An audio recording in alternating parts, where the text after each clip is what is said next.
नमस्कार साथियों, क्लास 10 के इंग्लिश की कक्षा में आपका स्वागत है। आज हम लोग द बॉल पोएम को देखेंगे। द बॉल पोएम के पोएट हैं जॉन बेरीमैन। इस वीडियो का मुख्य मकसद हमारा ये है कि इस पोएम से, द बॉल पोएम से कौन कौन से क्वेश्चन जैक बोर्ड में, झारखंड बोर्ड में पूछे गए हैं उसको देखना और इम्पॉर्टेंट क्वेश्चन को देखना। लेकिन क्वेश्चन आंसर को देखने से पहले हम लोग इसके शॉर्ट हिंदी समरी को देखेंगे, क्योंकि अगर आपके माइंड में किसी भी पोएम या किसी स्टोरी का समरी रहता है तो आप इजी लैंग्वेज में, इजी सेंटेंसेस में, आसान वाक्यों में उसके आंसर को खुद भी लिख सकते हैं। तो चलिए शुरू करते हैं। जॉन बेरीमैन की लिखी द बॉल पोएम की सारांश को देखते हैं हम लोग। तो इसका सारांश इस प्रकार है कि एक बच्चा हार्बर के किनारे गेंद खेल रहा होता है। वो गेंद को उछालता है जैसा कि सारे बच्चे उछालते हैं। तभी उसका गेंद अचानक उछलता हुआ, टप्पा मारता हुआ पानी में डूब जाता है और उसकी गेंद को कोई वापस ला भी नहीं देता है। तो बच्चा बहुत उदास हो जाता है। तो इस कहानी के माध्यम से ये कवि कहना चाहता है, जॉन बेरीमैन ये कहना चाहते हैं कि बॉल, जिस पर बच्चे का सर्वप्रथम अधिकार होता है, क्योंकि बच्चे के अधिकार में तो कुछ होता नहीं है, घर द्वार, पैसा, संपत्ति वगैरह कुछ होता नहीं है। उसके अपने अधिकार में, अपने पोजीशन में जो चीज़ सबसे पहले आती है वो होती है बॉल। और बॉल जब भूल जाता है वो तो बहुत ही दुख महसूस करता है और ये ज़िंदगी में उसका अपना पहला लॉस होता है। हर व्यक्ति अपने बचपन में जो सबसे पहला चीज़ खोता है वह बॉल खोता है। लेकिन फिर बॉल खो करके फिर उससे वो उबरता है अपने दुख से और फिर जीवन को स्टार्ट करता है। इस पोएम में ये कहना चाहते हैं कि मनुष्य को अपने जीवन में बहुत सारे प्रिय वस्तु को खोना पड़ता है, लेकिन उस खो जाने से वह वहीं नहीं रुक जाता है बल्कि उससे उबर कर फिर आगे बढ़ता है। द बॉल पोएम में यही कहना चाहता है कि एक बच्चा सबसे पहले अपने बॉल को खो करके वो सीखता है कि जीवन में फिर से आगे मूव कैसे किया जाए। तो इस प्रकार आपने जॉन बेरीमैन की कविता द बॉल पोएम का समरी देखा, हिंदी समरी देखा। अब देखते हैं कि इस पोएम में कौन कौन से क्वेश्चन पूछे गए हैं। तो पहला क्वेश्चन है जो कि 2009, 2016 और 2019 जैक बोर्ड में पूछा गया है। यह क्वेश्चन है, where had the boy lost his ball. जो बॉय है वो अपना बॉल कहाँ पर भूला। What was the effect of the loss of his mind. और ये बॉल खोने का उसके मस्तिष्क पर क्या प्रभाव पड़ा। तो पहला पार्ट जो है बहुत ईजी है। Where had the boy lost his ball. The boy had lost his ball while playing near the harbour. Ball वो कहाँ पर भूला, हार्बर के किनारे। कब भूला, जब वो खेल रहा था। तो एकदम आसान है। The boy had lost his ball while playing near the harbour. अब दूसरे पार्ट का आंसर आप इसे चाहें तो पैरा चेंज करके भी लिख सकते हैं। दूसरा पार्ट ये है, what was the effect of the loss on his mind. जब वो बॉल को खोया तो उसके मस्तिष्क पर क्या प्रभाव पड़ा। तो देखते हैं इसका answer. The loss of ball is a tragic experience for a little boy.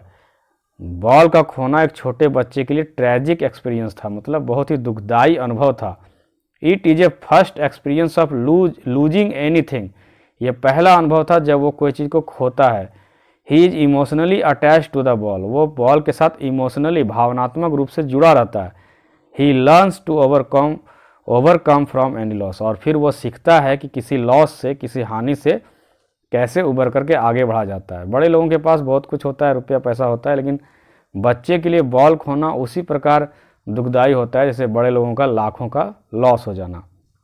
तो साथ ही आप चाहें तो इसकी स्क्रीनशॉट ले सकते हैं और आप लिख सकते हैं, आगे भी प्रैक्टिस कर सकते हैं। नेक्स्ट क्वेश्चन देखते हैं। इसी पोएम का स्टेंजा दे दिया गया था और उस स्टेंजा पे कुछ क्वेश्चन पूछ लिए गए थे। ये क्वेश्चन आपको पूछा गया था 2013 में। तो स्टेंजा ये दिया है, what is the boy now who has lost his ball, what is he to do, I saw it go merrily bouncing down the street and then merrily over there it is in the water। जो बच्चा है वो ball खो गया है, वो देख रहा है उसका बॉल उछलता हुआ गली से होता हुआ सीधा जाके वाटर में चला गया। तो पहला क्वेश्चन ये पूछा गया था कि name the poem from where this extract has been taken. उस पोएम का नाम बताइए जहाँ से ये पोएम लिया गया है। तो पोएम का नाम तो आप जान रहे हैं, बॉल है, और पोएम का नाम भी है द बॉल पोएम। तो आंसर अगर आप इतना भी लिख दीजिएगा द बॉल पोएम, तब भी आपको 1 मार्क्स मिल जाएगा। और अगर आप चाहते हैं पूरा सेंटेंस में लिखना तो लिख सकते हैं these line has been taken from the poem the ball poem. तो उतना ना लिख करके आप शॉर्ट में भी काम चला सकते हैं, द बॉल पोयम भी लिख सकते हैं। क्वेश्चन नंबर बी पूछा गया था who has retain these lines. तो आपके बुक में जितने भी पोयम हैं, जितने भी स्टोरी हैं, उसके राइटर के नाम, पोएट के नाम आपको आना ही चाहिए। तो द बॉल पोयम के पोएट हैं जॉन बेरीमैन।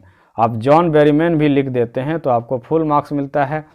और अगर आप चाहें पूरी लाइन लिखना तो लिख सकते हैं John Berryman has written this line. Who के जगह जॉन बेरीमैन लिख दीजिए और पूरी लाइन को लिख दीजिए, क्वेश्चन मार्क हटा दीजिए, फुल स्टॉप लिख दीजिए। तो इस प्रकार से देखिए आप इस छोटे छोटे आंसर लिखने के लिए कितना आसान है।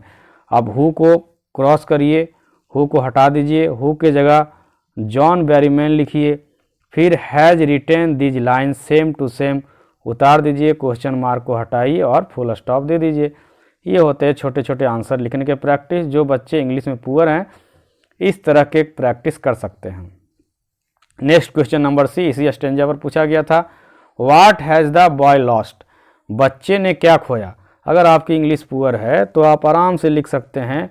एक तरीका आपको मैं बता रहा हूँ, जो WH क्वेश्चन है वाट, इसको हटा दीजिए, वाट की जगह आप लिख दीजिए द बॉय। ये द बॉय से शुरू कीजिए, द बॉय लॉस्ट, देखिए द बॉय हेल्पिंग वर्ब को इधर ले आइए, द बॉय हैज़ लॉस्ट, क्या खोया, द बॉल। तो the boy has lost his ball, आपका आंसर कंप्लीट। डी क्वेश्चन थोड़ा सा आपको लंबा लाइन लिखना पड़ेगा। How did the ball vanish momentarily. Vanish का मतलब होता है गायब होना, तो वैनिश का मतलब होता है गायब होना। आप इसे याद कर लीजिएगा इसका मीनिंग। तो वैनिश का मतलब होता है गायब होना, तो मोमेंटरली का मतलब होता है अचानक से। तो बॉल अचानक से कैसे गायब हो गया। The ball bounced merrily and vanished for a moment. Ball उछला और फिर वह गायब हो गया। नेक्स्ट क्वेश्चन इसी स्टेंजा पर where did the ball go. Ball कहाँ पर गया। तो आप अगर आपकी इंग्लिश प्रैक्टिस करना है, इसको आप रटना नहीं चाहते हैं, तो आप क्या कीजिए, वेयर डिड को क्रॉस कीजिए और यहाँ से शुरू कीजिए द बॉल। अब यहाँ डिड है तो वर्ब का दूसरा रूप लगेगा, गो का दूसरा रूप होता है वेंट, तो the ball went to the water. इस तरह की प्रैक्टिस भी आप कर सकते हैं हिंदी मीडियम वाले बच्चे। इंग्लिश मीडियम वाले की बात यहाँ मैं नहीं कर रहा हूँ, क्योंकि इंग्लिश मीडियम वाले बच्चे इंग्लिश में काफ़ी तेज होते हैं, लेकिन हिंदी मीडियम वाले बच्चों को इस प्रकार प्रैक्टिस करना चाहिए। द बॉल ये आपका सब्जेक्ट है और गो का दूसरा रूप हो गया went to the water. Ball जो है वो वाटर में जाके गिर गया।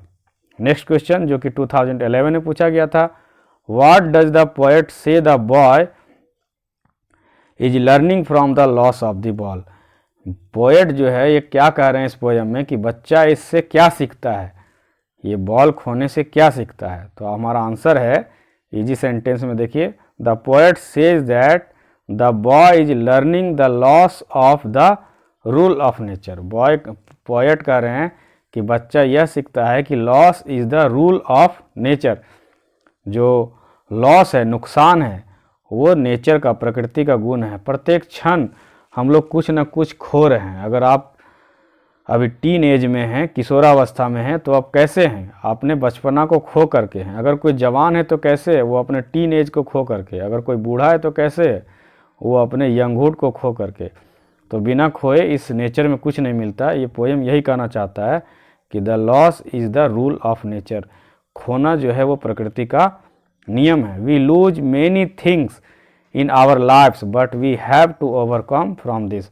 हम लोग अपने जीवन में बहुत चीज़ खोते हैं, लेकिन फिर उससे हम लोग क्या करते हैं, ओवरकम करते हैं। ओवरकम करना मतलब यहाँ पर ओवर और कम का अलग अलग मीनिंग निकालिएगा तो उसका मीनिंगलेस हो जाएगा, वो बहुत ही खराब अर्थ हो जाएगा। लेकिन ओवरकम का मतलब होता है पार पाना। हम लोग बहुत सारी चीज़ को लूज करते हैं और उससे पार पाते हैं। तो फिर से हम लोग आंसर को दोहराते हैं, रिपीट करते हैं। The poet says that the boy is learning the loss is the rule of nature. We lose many things in our lives but we have to overcome from this. Question number 4 देखते हैं। What does in the world of possession mean. इस poem में एक जगह line है in the world of possession. Possession मतलब होता है अधिकार। In the world of possession मतलब इस अधिकार की दुनिया में। इस दुनिया में हम लोग बहुत सारी चीज़ों को कहते हैं कि ये मेरा है, ये मेरा है। तो ये मेरा मेरा का जो दुनिया है, पोजेसन का दुनिया है, इसका मतलब क्या है? चलिए हम लोग इसका आंसर देखते हैं। In the world of possession means everyone in this world owns something. इस दुनिया में पोजेसन का मतलब होता है कि एवरीवन, प्रत्येक व्यक्ति कुछ ना कुछ ओन करता है। ओन करता है मतलब उसके अधिकार में कुछ ना कुछ रहता है। कोई भी ऐसा आदमी नहीं है, भिखमंगे के पास भी कुछ ना कुछ होता है, कटोरी होता है, कम्बल होता है, लेकिन होता है। तो everyone in this world own something. इस दुनिया में सब व्यक्ति कुछ ना कुछ ओन करता है, जैसे मनी, लैंड, फैमिली, लोगों के पास पैसा होता है, ज़मीन होता है, परिवार होता है। People are attached with their possession, और लोग जो होते हैं वो अपने पोजेसन्स के प्रति, पोजेसन्स के मतलब ही वही होता है कि हमारे अधिकार क्षेत्र में जो चीज़ होता है उससे हम लोग अटैच्ड होते हैं। अटैच्ड मतलब बहुत ज़्यादा जुड़े होते हैं, बहुत ज़्यादा उससे हम लोग सम्मोहित होते हैं। तो वही बोल रहा है, people are attached with their possession. लोग अपने पोजेसन से, अपने अधिकार वाले चीज़ों से बहुत गहराई से जुड़े होते हैं। They felt very bad when lose something, और वो बहुत ही ज़्यादा, हम लोग यहाँ कह सकते हैं फेल्ट अच्छा नहीं होगा, यहाँ फील लिखना चाहिए। तो वो they feel very bad when lose something, वो बहुत ही बुरा महसूस करते हैं जब वो कुछ खोते हैं। तो साथियों, इस प्रकार हम लोगों ने द बॉल पोएम के कुछ क्वेश्चन आंसर की प्रैक्टिस की, और इसकी समरी भी आपको याद हो गया। बहुत ज़्यादा इसका समरी नहीं है, इसके समरी में इतना ही है कि एक छोटा बच्चा है, बॉल खेल रहा है, बॉल खेलते खेलते पानी में डूब गया। पानी में डूब जाने के बाद उसको बहुत ही ज़्यादा गहरा जो है शौक लगा है, और वो पहली बार कुछ खोने का अर्थ जाना है।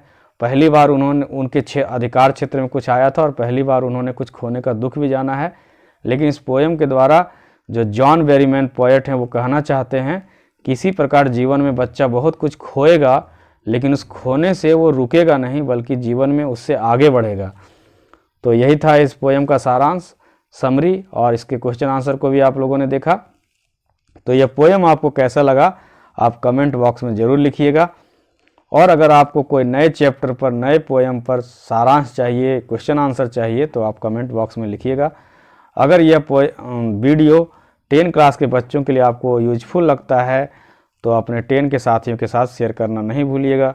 तो मिलते हैं इसी प्रकार के अगले वीडियो में, तब तक के लिए जय हिंद, जय भारत।